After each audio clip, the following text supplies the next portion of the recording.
Hey guys, I'm Chris, and this is my Jeep Wrangler JLU Rubicon 2019 with a few mods, and I wanted to tell you about some of the lessons I've learned on the mods that I put on it so that you can make even smarter choices when you're buying stuff for your Wrangler. First of all, I highly recommend the Rubicon package if it's affordable, if it's within the budget, because of the upgrades you get, such as locking front and rear differentials and electronic disconnect sway bar. Those are huge for actually off-roading. Now, to give you an example of my experience, my first Wrangler was a YJ back in high school. I'm not going to tell you how old I am. And this has been my second Wrangler since then. It is, like I said, a JLU. I wanted to wait until the JL series came out because of the upgrades they had. This is the 2-liter turbo, not necessarily the best for off-roading, but it does have a higher power line that I appreciate and certainly use with my bigger tires and whatnot. And in the last 2 summers, I've Jeeped Moab twice, and most of the harder trails in Colorado with people a lot better, more experienced than me. And I can tell you that I've definitely learned a lot about what you want on your Jeep. If you want more than looks, you want stuff that performs.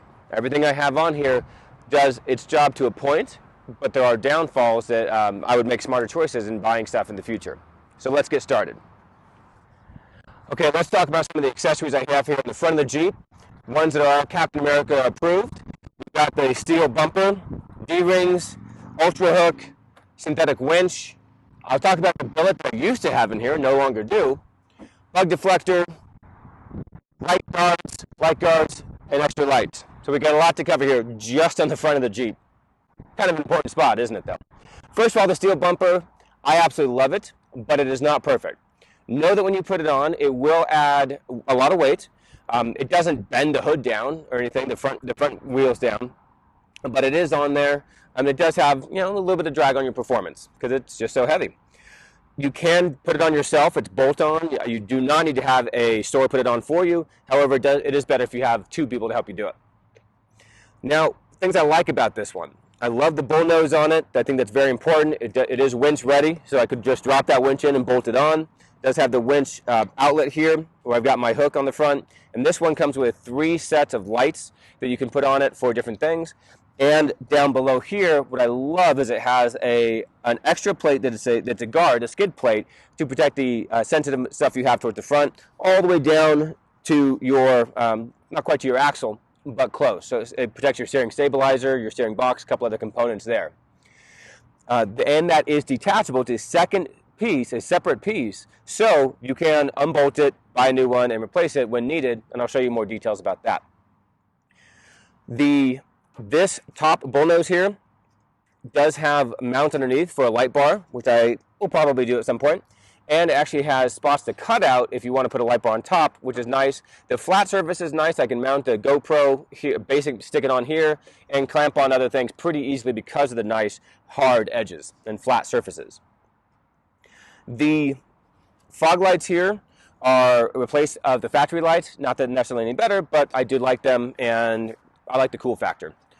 Here we've got 2 sets of rigid lights installed. They're 2 different ones. One is a floodlight, and the other is a spotlight. So the floodlight illuminates a wide part of the trail with not as bright, but it's a wider view. So when you're trailing, you need a lot to the sides. You get that advantage. And then one is a spotlight straight in front of you, so you can see the trail further down in front of you. And of course, the obstacles directly in front of you, a lot easier. Great for night Jeeping. If you are going to get into night Jeeping, which I highly recommend, definitely take a look at adding some good lights. What I like about the lights here is they're not reflecting off of anything. They're right in front of me, so I get a great field of view. Now, these obviously don't illuminate to the sides of my tires nearly as well as a light further back might, so that is a disadvantage. However, versus lights on the lower part of the windshield or the top of the windshield there, of course, where it's very popular, those can reflect off the hood and make it a little bit harder for you, especially the ones on the lower side. These don't reflect off of anything. It's just a light right where I want it. I do like that spot. Next, these recovery points, there's 2 of them. These are a potential weak spot on your Jeep, where if you do have to use them, from cheaper bumpers, they can get ripped off. So you want to make sure that the welds look good and the reviews look good on what it can take. Maybe there's a load rating or not, I don't know. These D-rings, get whatever you want. These are upgraded ones that are certainly more durable, more rugged than I would ever need, but I like the style. Cannot say enough good things about the Ultra Hook 55. This is a cool version blue, but they have their red versions. They have one that's just the shackle mount here, and they have another one and this one that has both mounts. Now, what's important with this, and why this I do believe is worth the extra expense, is this being a closed loop system is a lot more durable than this part that has the open spot. The open door here is a weak point. Now all that pressure this way is stuck on this side instead of being transferred to both sides of it. So whenever you can, use one of these, maybe with a D-ring or soft shackles, to connect this to whatever you need to connect to, your other line, your winch point, whatever. Whenever you need to, though, you absolutely can use this. It is very highly rated, very, very capable, and certainly durable. I like here, you see how it's mounted. It's leaning a little bit, but it's got hand grips here. It's got this as a rope guard to both protect it from sun damage and from trail damage, given how close it is to the very, very front of the vehicle. And it does have a rubber grip on the back to push up against your bumper when you winch it in, so it's not no abrasion against anything else here. Now there is a synthetic rope, so I don't need the rails on the side here to help guide it. And I'm a fan. I am absolutely a fan. I would recommend this. Recommend D-rings that pretty much all D-rings will work. Your lights, I do like the lights on the front bumper, but that is up to you. The winch itself is a synthetic winch, a Quadratec winch. I've used it several times. It's helped me out of jams, certainly. And there's a lot of debate versus synthetic and steel. I'll go over more of the winch in detail in another video. Next are these headlight guards by Rugged Ridge. You take the grill off to get to them, and then it's a very simple install from there. They are form-fitting perfectly on these lights. I did get the upgraded LED lights, which I do recommend for trail safety at night. The upgraded lights do help, and they look great. I would not get these again. They're complete waste. I don't know what I'm going to hit where I would potentially shatter that and where this would truly guarantee any actual extra protection. And since it's so recessed here, and so form-fitting with the light, it's tough to tell they're on there, so you're going to really get cool points on it. Waste of money. Next, these are LED blackouts on my turn signal areas. They just stick on. They're strictly cool points. The blackout factor would actually say it's probably detriment to safety, but they look great. And then finally, my bug deflector up here. There are two main types that I've seen. There's this kind that has kind of the same plastic as the fender, so it fits in beautifully with the design of the Jeep. It looks great, very well molded. However, it doesn't do its primary job. The lip here is only about a ½ inch tall, the actual deflection point, and it doesn't deflect anything. I still get plenty of bugs. I still get rocks. Replaced my windshield a month ago, and it doesn't do its main job. There's another one I've seen that's a Mopar version that is translucent, so you can see through it, but sticks out a lot higher. I imagine has a lot better potential for actually deflecting bugs from the windshield, and I've heard good things about them. Take a look at those. Not this one unless you just want the look. All right, those are the main points on the front. Let's look around the rest of the Jeep. Okay, now let's talk about having a high lift jack, sometimes called the farmer's jack, how to mount it, why you need it, stuff like that, and what I like and don't like about this particular mount.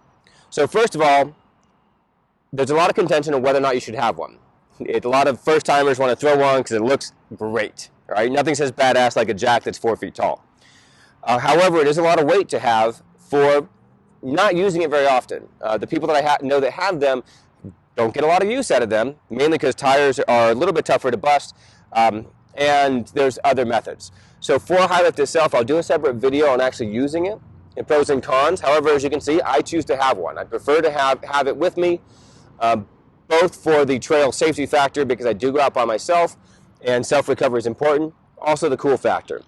Now the mounts that I got on Amazon here are two mounts you can see underneath here on the hood that go right into the hinges on the hood. These will also work on the back tailgate, the side doors, which I may move to at some point, depending on some issues. So far, even though I feel like this isn't quite as robust as I would like, it does hold very well. Now one side gets all the weight, while the other side doesn't have very much. So I try to flip it throughout the year so that it balances that kind of the wear a little bit. and it does have some detriments. I would not do this again on the hood moving forward. It is a cheaper option. These are very affordable. However, this blocks a lot of your view. So when you're driving, you know the Wrangler windshield does not have a ton of glass. You already have a limited space looking out the front. This blocks some of your bottom. Even on the highway, it's a little bit noticeable. This off to the side here can be a little distracting. However, the biggest issue is when you're on the trail. When you're trying to see over the hood to what you're about to plant your tires on and draw your line, this bulk gets in the way. Even this is a little bit over the hood from my vantage point and is a bit of a distraction on both sides, but primarily this spot here, whether it's on the right or the left, it's going to block my view of what I'm directly going in front of. I'd prefer to have this mounted in the back or on the side or on the roof so it's at least not blocking my view. Now with those, of course, there's pros and cons. The back, I already have a lot of weight with my big tires on the spare tire mount. I'll show you in a bit. The roof, I don't like adding that much extra weight to the roof, and that just means that much more I can't put on the rack because this is taken away from the weight limit that it does have. So I don't know where the perfect mount is. I know there's one that goes on the inside behind the roll cage, kind of out of the way. I might try that one next. But for now, this is doable. It does work. Not the most ideal though. All right, let's look up high. Let's talk about roof racks for your Jeep. First of all, that's why I got a hardtop. I knew I would want a roof rack. Hardtops are quieter than soft tops. They have less water leaking issues, and I like the look. Soft tops, of course, you can remove a lot more often, but I use my Freedom panels more often than most, and I love them. So with the hardtop, get the hardtop if you plan on putting a roof rack on. Otherwise, you have to look at a full cage rack to go around the soft top, and that's a lot greater expense, and some of them don't even allow you to take the soft top down nearly as quickly. So with this, I went with the Rough Country roof rack, one of the cheaper ones, one of the better value ones of the roof racks out there, and I'll tell you why. First of all, I picked this one because it does not block my use of the Freedom panels. I'm blown away with the number of racks that do block that, and to me, being able to take these off is a huge part of why you get a Jeep. So this doesn't block them. I can take them off, no problem at all. Next is the mount points. This mounts here, right here on the rain gutter, and on the back it uses the back hinges to mount. This one has a higher load rating than most. Now when you're looking at a roof rack, you want to look at the static load and the dynamic load rating. Dynamic load is when you're driving, okay? So it's dynamic, it's moving, so how much can it hold while you're on the trail? And now the weight's shifting around. That's going to be a lower rating than static, such as putting on a rooftop tent, parking your Jeep and crawling inside. That's a static load. It's not being jostled around, throwing that weight into different areas. This one I believe is rated for 300 pounds, whereas a lot of them were rated for 150 on the fiberglass roof. Without reinforcing the roof, you do have a hard limit for what this roof can hold. This one is rated higher. I don't know why, because there are several that mount in this similar configuration, but it is rated higher. So hopefully the load distribution accounts for that. Next is I wanted a lot of rack, not just the 2 bars. You can get those that will clamp on here so you can put on a ski rack or something like that. I wanted a basket. A lot of them also have the flat racks now, perfect for rooftop tents. But I wanted a basket, knowing I would throw stuff inside, and now it's already partially contained and very easy to tie down your load after that. Next is I loved the flat sides. Okay, a lot of racks have a tubular side or a or different curvature that you can't do anything with. I'll show you on the other side why I picked this so that I can screw holes in to mount my awning on the other side using this flat face as a mount. And of course, like my high lift jack here, I can mount this to the side here because I can drill pretty much in anywhere I want to. So love that feature. Very easy to build, a lot of square footage. Another thing that I love about it is on the front here, it's got an addition that you can get with it where you can put lights onto it. So you can put in different light bars. You can get a version of it with lights already and wiring and everything you need to do it yourself. I opted to get it without the lights so that A, I can add the lights anytime I want, my lights, the ones I choose to get, and B, with the cutouts here for this light, that's a lot of wind flow going through that doesn't immediately hit that basket wall. I believe that gives a little bit better gas mileage and performance. That's just my logic. I've been wrong before. All right, let's talk about the top of the roof rack here. Love this roof rack. I don't know why it's not more popular. Like I said, it can hold more than most roof racks can that don't involve drilling or reinforcing the fiberglass. There's great flat spots here, so I can easily jump up on it, stand on here, take pictures, fly the drone, organize stuff up here, whatever I want. Now that said, this does have a weight limit, and you want to take into account what's already on it. If you put on gas tanks, which weigh a lot, I've got my awning here, which is not light. You can overload it quickly, and then if you want to jump up and throw your 180 pounds onto it as well, you're going to quickly overload it and potentially bust through your fiberglass top. Nobody wants that. So keep an eye on that. However, if I do keep it empty most of the time, that's a little loose. However, I do keep it empty most of the time, and it's great to be able to throw stuff up here quickly, put the freedom panels on it if I have guests inside, and to use whenever I'm jeeping. It has absolutely come in handy. I highly advise a roof rack whenever you can. I did not point out before that although there are I also want to point out that just like you can have lights in the front, there are two spots here, recesses for small lights out the back to shine what's behind you for night jeeping. I don't have that yet. I only have the Jeep backup lights. I highly recommend them. Backup lights are worthless in night jeeping, and you can absolutely get yourself into spots where you need to back up. So that'll be an upgrade I do here quickly at some point. So would I recommend this roof rack? Absolutely. Skip the rooftop tent thing if you're thinking about it at all. Skip the bars, the flat racks. This with the basket and the flat bars, the price is right. I can mount my awning on it or other things on the side by being able to drill in this flat steel. I highly recommend it. If you are going to go solo jeeping, definitely get yourself some recovery tracks. They're great in mud, snow, ice, sand, etc. I'll do a more in-depth video later on. Just know that I recommend them, and you can see with a rack like this, they do come with a mounting system that works great on this rack. Okay, let's talk tires and wheels. Okay, and I know everybody wants to get big wheels, big tires, and of course mod their Jeep. They look great. Here are some things I've learned. First of all, for the Rubicon, these are 35-inch tires, which will work on the Rubicon without any rubbing in the front and just a little bit of rubbing in the rear. They're great. 35-inch tall. These are 18-inch wheels that are offset, with I think an 18-degree offset, something like that. And what the offset means is it pushes the entire wheel and tire out as opposed to where it's supposed to sit inside. That gives it a great aggressive look here, which also means it kicks up mud and debris all over the doors any chance, because these aren't as far out. But here's what I've learned.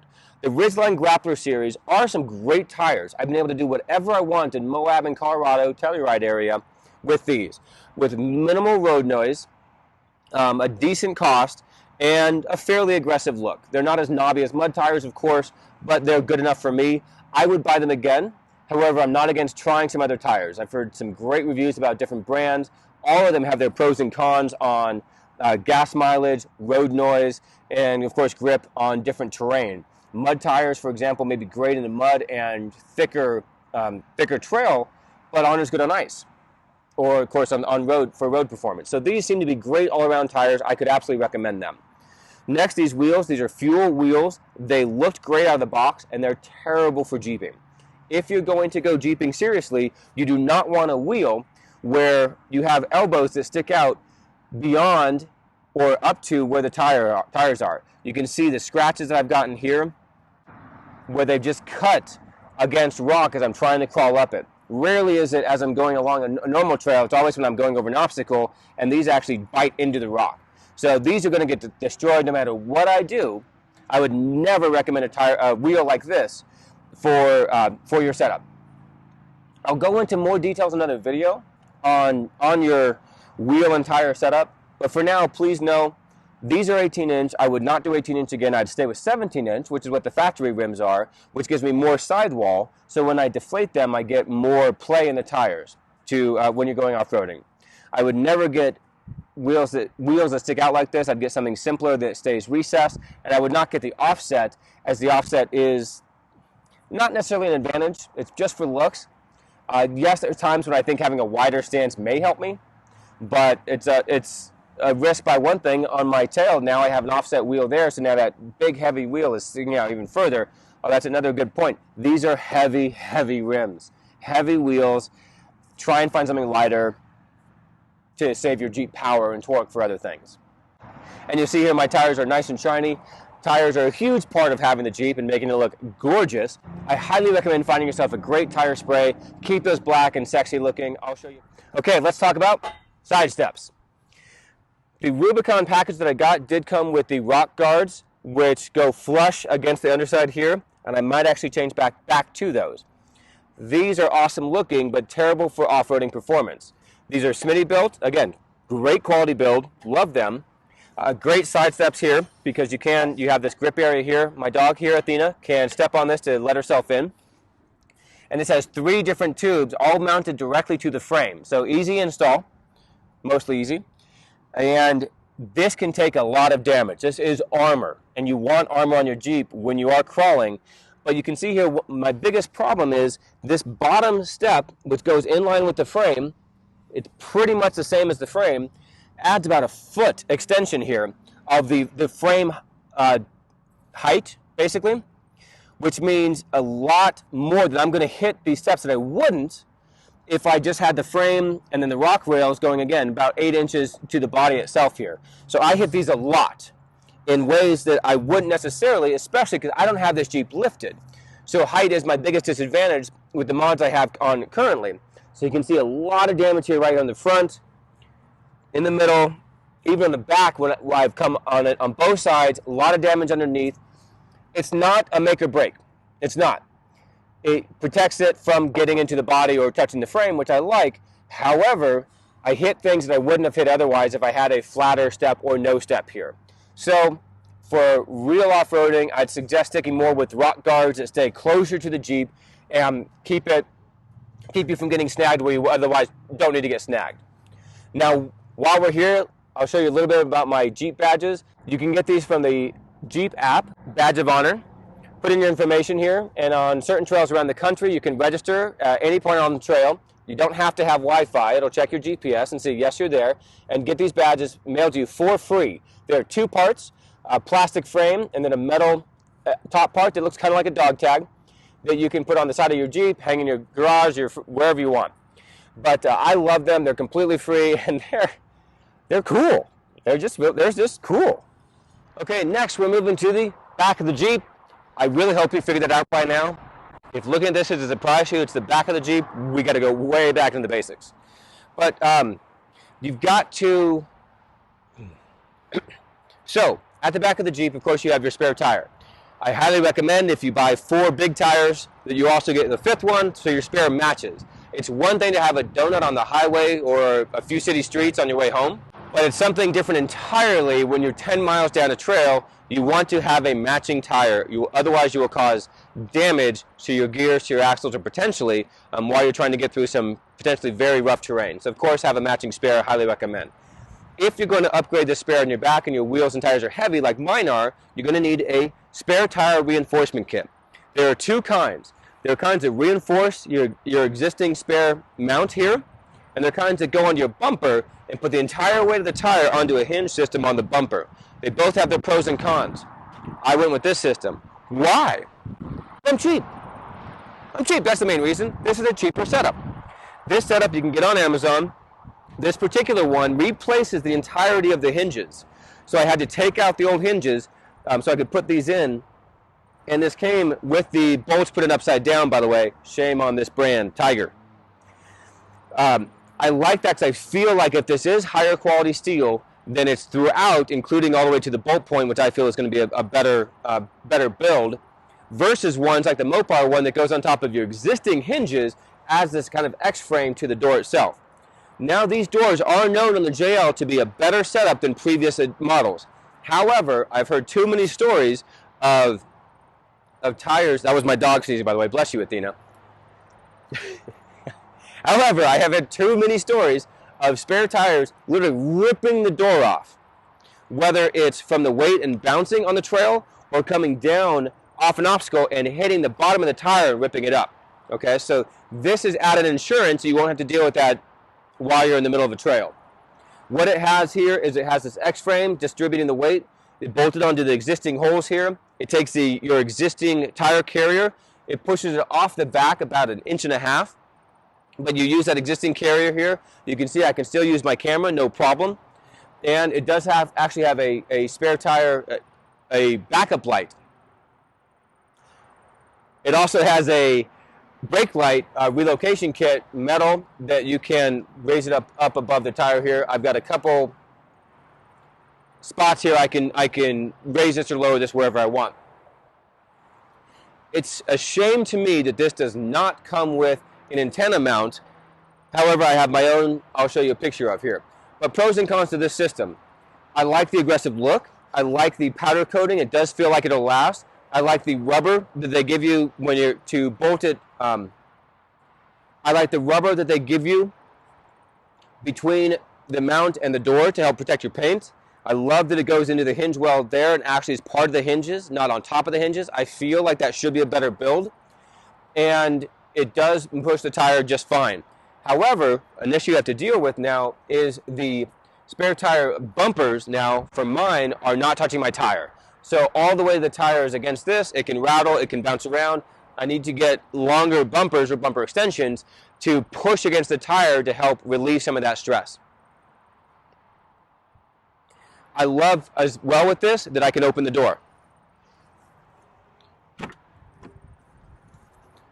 One hand, standard operation. I don't have to move the tire first and then open the door, and it's all built in. So I like that ease of use. You can absolutely feel the extra weight all over it.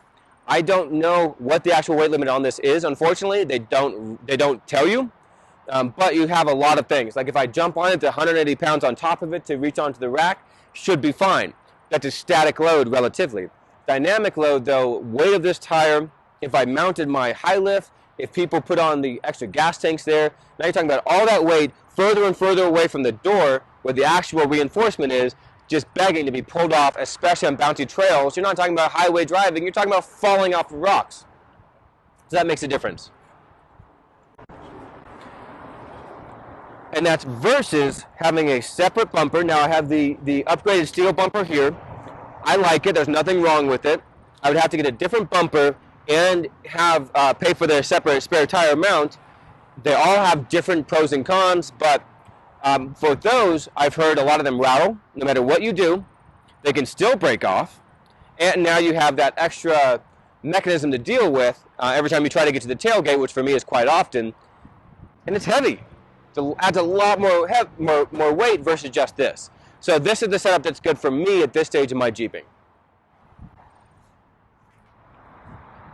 I could do a whole separate video on the radio, setting up your CB radio, but for now let me just show you this cool little mount point that I've attached. It mounts to 2 bolts, so it's a big J that goes all the way down, and all it is a hole for your antenna. Super, super easy. When you mount these, know that the aluminum body of the JL does not conduct electricity, so you can't ground it by just attaching it here. I had to go through 3 different attempts to ground it. One where I grounded it to the inside of the frame. Second is where I grounded it to the bolts on the outside here. And third, I had to finally just attach the ground directly to the antenna mount to actually get a good energy flow for that antenna. And I definitely recommend a spring mount, because you are going to hit trees and whatnot. And a lot of guys I see put an extra tennis ball or something here, so when it bounces back against things, the antenna doesn't hit and hurt itself. Okay, let's talk awnings. An awning is not a necessity on the trail. It is a luxury, but it's a luxury totally worth it if you can. This awning is a Foxwing awning by Oztent, which is made out of Australia. They don't mess around. This is one of the most durable things I've ever seen. However, ARB has a good brand, which I have on my camper, and there are a bunch of other off brands. This one, as you can see, is huge, far bigger than most people would put on their Jeep, but I got it for a good price. And it's a Batwing 270-degree awning, which means instead of coming out like a projector screen, it folds around like a Batwing and actually clips against my back tail to give me 270 degrees of protection. I am going to take it out here and show you, but I will say I absolutely love it. It has come in handy when we stop on the trail for lunch in the hot sun, when it's cold out, we want to just get some heat protection underneath, of course when it's raining. The awning has tons of uses and dramatically improves your pause time on the trail. We pull it out when we're stopping for lunch, if it rains. All for fun this year, I set it up near a registration area, so guys that were outside in the rain all day taking care of registrations had a place to chill, and the space there allows plenty of people to get underneath it and enjoy it. So I highly recommend an awning if you can. This one you can see is right side mount, which is I think is the more common version. Left side mount makes more sense to me if I want an awning where I can protect getting in and out of the driver's side, but it's up to you. So let's just show what it looks like setting it up.